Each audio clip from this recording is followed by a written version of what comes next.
As diverse as we are, emotional and physical pain is something most of us have in common. Pain relief is another story. Conventional medicine tends to fall short, palliating with pills rather than curing. But there is an alternative.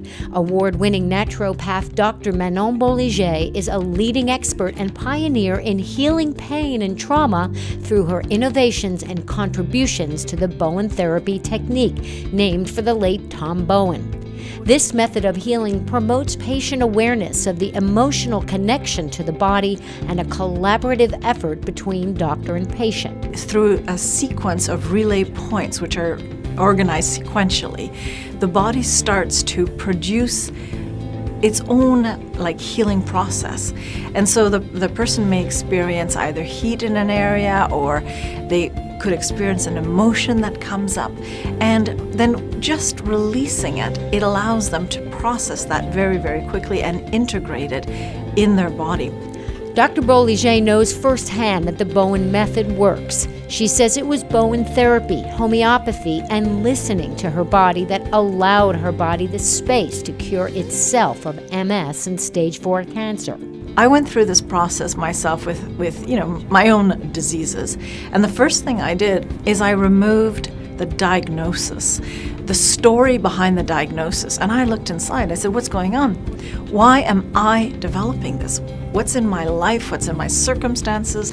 And I really worked on reframing my version of my pain. And I got to the root of things, and I made changes. It was through her own healing process that inspired Dr. Bolliger to take the technique to another level and train others. She is now one of the most experienced and recognized instructors of the Bowen technique in the world, after teaching more than 1,000 health practitioners in the Bowen method. I feel that Dr. Bolliger has a lot of integrity and a lot of wisdom, and those are probably the two qualities that drew me in the most. Her passion was infectious. She was definitely an inspiration, and you can see in the way that she applies everything that she is dedicated and she loves it, and you just want to do the same. For more than 2 decades, Dr. Bolliger has treated thousands of patients, from rural farmers in Nova Scotia to corporate stressed-out CEOs to triathletes. She helps each patient understand how their unique healing process occurs and the part they have to play in it. Dr. Bolliger is an author and inspirational speaker who captivates international audiences as she shares her story of recovery and revolutionary insights into healing and the relationship between the mind and the body.